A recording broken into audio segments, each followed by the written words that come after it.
Der Weg in die Bundesliga führt über die Relegation. Wir haben es mit Heidenheim zu tun. Hinspiel heute hier an der Molten Road. Die Heidenheimer haben leider nicht ihr echtes Stadion. Vielleicht wird das auch noch irgendwann hinzugefügt. Aber wir haben jetzt die Chance, unsere sensationelle Zweitligasaison zu krönen. Mit dem Aufstieg. Über das Thema Relegation habe ich öfter schon mal gesprochen. Ich finde es nicht so schön, wenn dann ein Zweitligist bestraft wird für eine gute Saison und ein Bundesligist belohnt wird für eine schlechte Saison. Aber darüber unterhalten wir uns jetzt nicht. Wir versuchen trotzdem hier uns eine gute Ausgangslage zu holen. Ich spiele trotzdem offensiv, weil ich mir schon gedacht habe, ja, Bundesligist ein bisschen defensiver spielen. Aber wenn ich denen unseren Stempel aufdrücke, die müssen sich ja nach uns richten, im besten Fall. Von daher spielen wir hier auch heute offensiv mit. Die Heidenheimer haben auch die letzten Spiele gut gespielt, obwohl sie jetzt in der Relegation sind. Die haben die letzten 2-3 Spiele, glaube ich, gewonnen. Ich bin sehr, sehr gespannt, wie wir das hier hinkriegen. Hier kriegen wir schon mal so einen kleinen Einblick, wie es dann nächste Saison laufen könnte, eventuell, wenn wir denn aufsteigen sollten. Es ist immer noch hier hätte, wenn und wäre, aber mit einem guten Spiel heute, mit einer guten Ausgangslage. Und dann im Heimspiel, da haben wir eh Vorteil mit unseren Fans im Rücken. Überhaupt gar keine Frage. Und wir sind schon mal hier da. Janda, Remberg, erster Abschluss, ja. Und auch hier geht es nicht um Schönspielerei, ja. Ich will hier möglichst nicht verlieren. Also 0-0 nehme ich mit. 1-0 ist auch noch okay, das kannst du auch noch irgendwie drehen. 2-0 auch noch, aber höher darf es eigentlich nicht sein, weil 3-4-0 oder so, das ist dann schon heftig. Aber Heidenheim hat unter anderem Paul Wanner, der momentan auch einer der aufsteigenden Youngster ist in der Bundesliga. Der spielt richtig, richtig gut für Heidenheim. Ist auch, glaube ich, die richtige Station für ihn. Von daher auch immer mal aufpassen. Und vielleicht ist er ja auch einer für uns mit dabei, wenn wir es denn schaffen sollten, wenn Heidenheim in Liga 2 runtergeht. Vielleicht sind ja da auch ein paar Spieler dann ablösefrei. Ich sehe jetzt erstmal, dass Heidenheim auch ziemlich defensiv steht. Erstmal uns hier kommen lässt Fridjonsson. Aber zu harmlos der Kopfball. Das heißt also, die lassen uns hier erstmal spielen, würde ich erstmal behaupten. So hat es den Anschein. Die stehen auch richtig, richtig defensiv. So wie Elversberg, so wie Ulm, Regensburg auch. Die standen auch hinten im Strafraum quasi drinne. Dann machen wir doch was draus, oder? Krodowski. Über die Außen. Terhorst, Janda, komm, der macht's nur schön. Der kann nur schöne Tore schießen. Aber abgefälscht. Paul Wanner, der würde auch schön im Münster-Trikot aussehen. Bin ich euch ganz ehrlich, aber der ist wahrscheinlich nicht zu bezahlen, oder? Schauen wir mal im Sommer. Es gibt so viele Optionen. Eure Spielervorschläge. Oh, Pieringer aufgepasst. Erste Chance für Heidenheim, aber wir sind da. Defensiv sind wir sehr wach. Unten den langen Seitenwechsel kriegen wir den hin.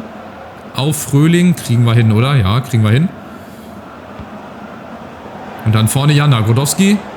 Auftaktbewegung und jetzt würde ich ihn gerne in den Lauf spielen. Oh, was ist das denn für ein Ball gewesen? Der sollte gar nicht auf Fröhling. Der sollte eigentlich woanders hin.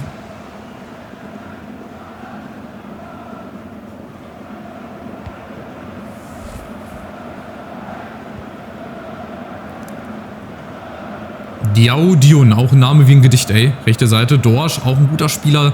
Also ich sehe schon viele potenzielle Neuzugänge hier bei Heidenheim. Oder von Heidenheim zu uns. Und ich sehe auch Fröhling, wie er sich den Ball holt. Sehr gut gemacht. Gegen Dorsch, der kommt nicht hinterher. Fröhling! Führung! Das 1:0, wir legen vor. In der Relegation vor den Heidenheimer Fans auch immer sehr, sehr schön vor der gegnerischen Fankurve zu jubeln. Aber die andere ist auf der anderen Seite. Da kann ich noch nicht jubeln. Aber Fröhling setzt den Ball hinten rein, über den Außenriss ein bisschen abrutschen lassen. Und dann reicht eine Aktion. Das hat mir gegen Darmstadt gefehlt. Dann hätten wir uns das nämlich hier heute ersparen dürfen. Also 1:0. Der erste Schritt ist getan.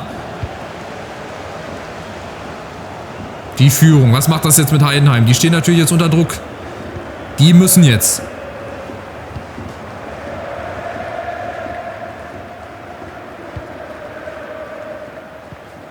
Und wir sind weiterhin da. Auch wenn nicht jeder Zweikampf bei uns landet, beziehungsweise jeder Ball. Wir sind aber trotzdem da. Wir sind wach. Verteidigung steht bislang. Wir machen das richtig gut. Diaudion, ey. Wo der herkommt.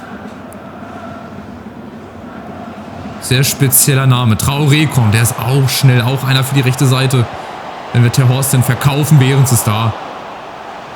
Hat auch eine gute Saison gespielt. Möchte ich noch mal betonen, da es ja auch lange Zeit die Diskussion gab oder irgendwelche Leute, die gemeint haben, oh, lass doch Schenk spielen und so weiter und so fort. Aber Behrens hat es den Hatern gezeigt, auf jeden Fall. Fand ich sehr, sehr gut. Fridtjonsson lässt sich fallen, ist okay, jetzt muss er vorne wieder rein. Dann der Ballverlust. Diao, aber die Heidenheimer, die kriegen es Gott sei Dank bislang nicht so gut und schnell umgesetzt und haben immer wieder Ballverluste. Fröhling. Fridtjonsson vorne. Er muss ins Zentrum auf dem Elferpunkt. Da fehlt jetzt einer.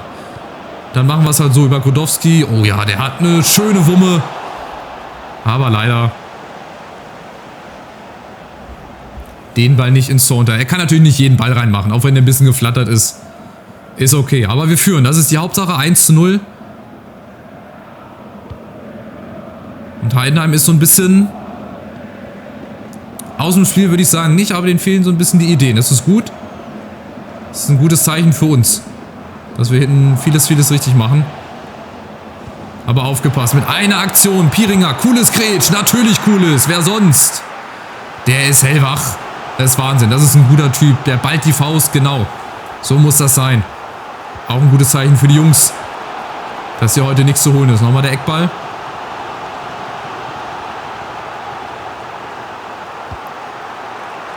Gute Ecke, Piringer, aber Behrens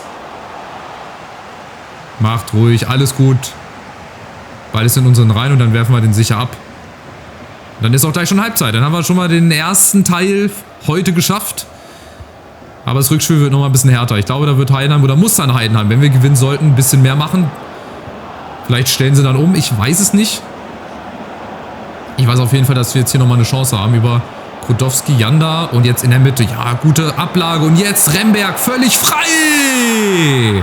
2:0. Warum macht er den Boniface-Torjubel? Weiß ich nicht. Vielleicht sein großes Vorbild.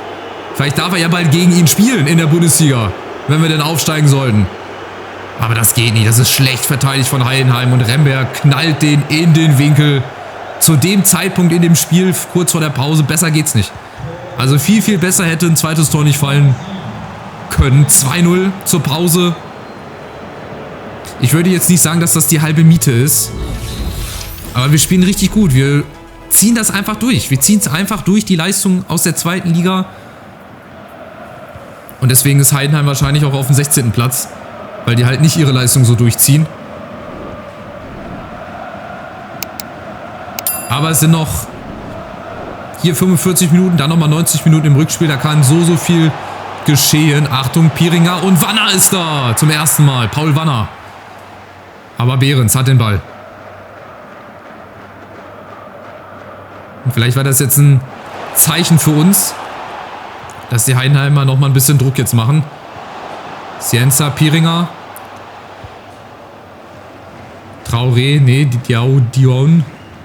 Da ist Traoré, der sich hier durchskillt natürlich, warum auch nicht. Aufgepasst, Paul Wanner, dem darfst du auch nicht so viel Platz lassen. Cienza, oh, Cienza, gut gemacht. Und wieder Behrens. Ja, sie kommen. Werden jetzt stärker, die Heidenheimer. Ecke ist da, oh, Vorsicht. Cardoso, und wir sind dazwischen, sehr schön. Aber noch nicht ganz geklärt. Niklas Dorsch, wieder Cardoso. Jetzt aber geklärt, Janda. Und es geht nach vorne, 1, 2... kurze Bälle direkt gespielt und Janda. Ist er durch? Nee, das war zu optimistisch da, einfach mit dem Kopf durch die Wand zu gehen.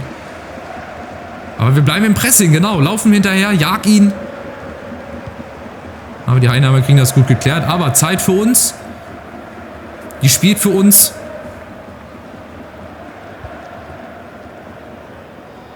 Föhrenbach müssen auch immer wieder hinten rumspielen. Da tickt die Uhr. Eine Stunde ist gespielt, knapp, und es steht immer noch 2:0. Ja, war das abseits? Nee, Piringer. Oh, Ball dürfen wir aber nicht verlieren. Nicht verlieren, gerade nicht in der Phase. So, mal wieder Entlastung. Godowski, Janda, Godowski unten. Ich warte, bis du durchläufst. Komm. Streck dich, Junge. Schalt den 7. Gang ein. Ah, schlecht gespielt. Anders geplant. Oh, da winkt aber einer. Wer winkt denn da? Da winkt Fröhling. Der will doch nicht den Ball. Ja, doch. Und Ball wieder in unseren Reihen. So, jetzt mal ein bisschen halten, hier hinten rumspielen. Aber es ist gar nicht möglich, weil Heidenheim vorne auch ein bisschen höher jetzt steht. Ein bisschen mehr Druck macht. Aber dadurch ergeben sich natürlich solche Gelegenheiten hier. Grodowski! Abseits? Das war doch kein Abseits. Ach, von Fridjonsson. Okay, aber auch wieder wahrscheinlich nur die Gesichtshälfte. Ansonsten wäre das ein schön rausgespieltes Tor. Einfacher Doppelpass, Schuss in den Winkel. Schade, hat nicht sollen sein. So, Cienza geht raus. Und Welbeck. Danny Welbeck. Ach. EA Sports 25 in a nutshell. Danny Welbeck heuert beim 1. FC Heidenheim an. Natürlich. Warum auch nicht? Wo sie das Geld her haben, bleibt auch ein Rätsel. Aber Welbeck für Heidenheim. Ist nicht zu fassen, ey. Was hier schon wieder für Transfers über die Ladentheke gehen. Aber soll uns egal sein. Wir führen. Und zwar mit 2-0. Rund 20 Minuten vor Schluss im Hinspiel hier. Das ist wirklich dann die halbe Miete, wenn wir auch hier zu 0 spielen. Auswärtstore gibt es ja nicht mehr. Das heißt, wenn es dann unentschieden steht im Rückspiel, dann geht es in die Verlängerung. Aber die möchte ich verhindern. Und auch das Elfmeterschießen, weil Elfmeterschießen ist auch in diesem Spiel eine Glückssache. Wie so vieles in diesem Spiel hier. Und daher möchte ich hier auch nichts dem Zufall überlassen, sondern möchte hier noch vielleicht ein drittes Tor nachlegen und ansonsten hier die 0 halten. Das ist das Ziel, aber Diao Dioun kommt. Oh, Flanke Pieringer, da war ein bisschen zu viel Platz. Aber die Heidenheimer machen das Tor nicht, das ist gut.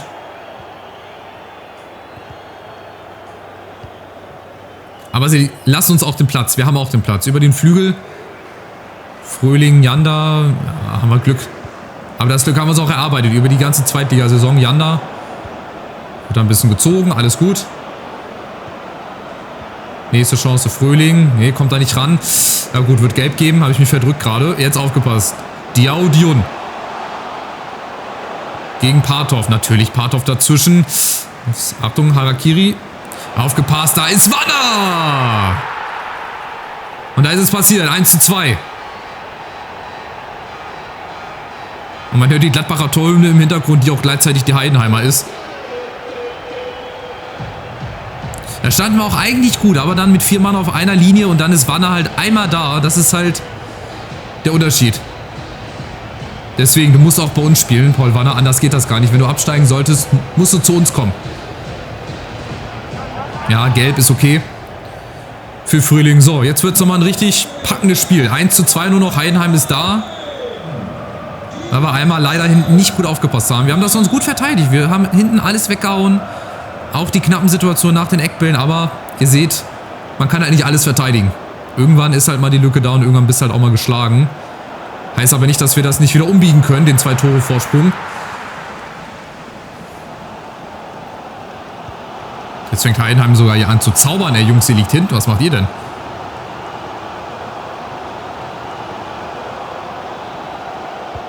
Meloni, hinten rum über Cardoso, Innenverteidiger. Vielleicht hier nochmal ein Ballverlust, Föhrenbach. Ich will jetzt auch nichts riskieren. Nicht, dass ich irgendwie einen Verteidiger rausrücken lasse und dann die Heidenheimer die Lücke suchen.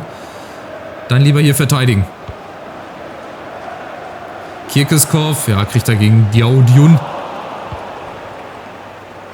Nächste Chance, wieder umzuschalten. Wir brauchen jetzt auch diese Entlastungsangriffe, weil nur hinten drinnen stehen wird nicht gehen. Komm, Kirkeskov, einmal die Linie lang. Ja, aber nicht ins Aus.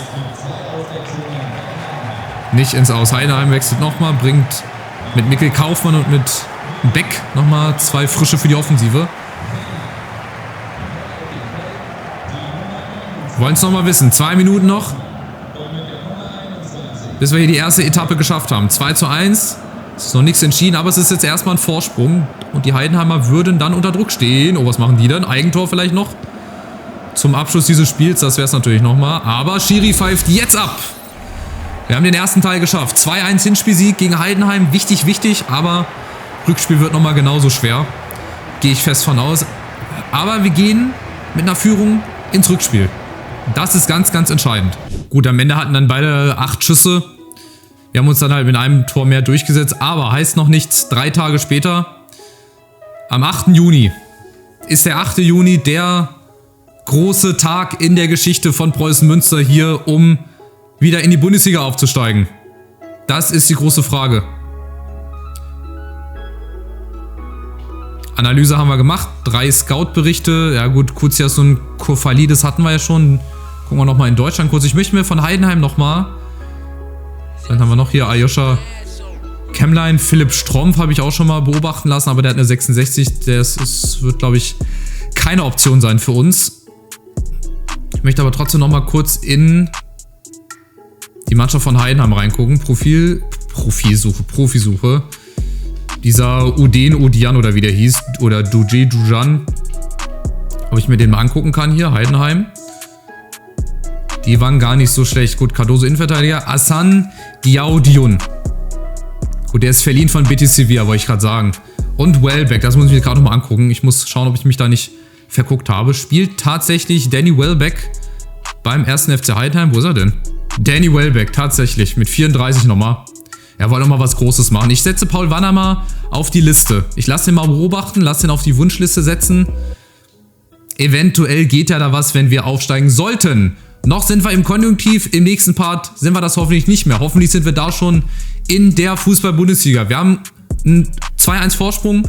Mehr geht nicht, mehr muss ich euch nicht sagen. Seid dabei, wenn wir entweder Tränen voller Freude vergießen oder Tränen voller Enttäuschung, weil wir es nämlich nicht geschafft haben. Aber ich gehe davon aus und ich hoffe, dass wir aufsteigen. Macht's gut, bis zum nächsten Part. Ciao, ciao.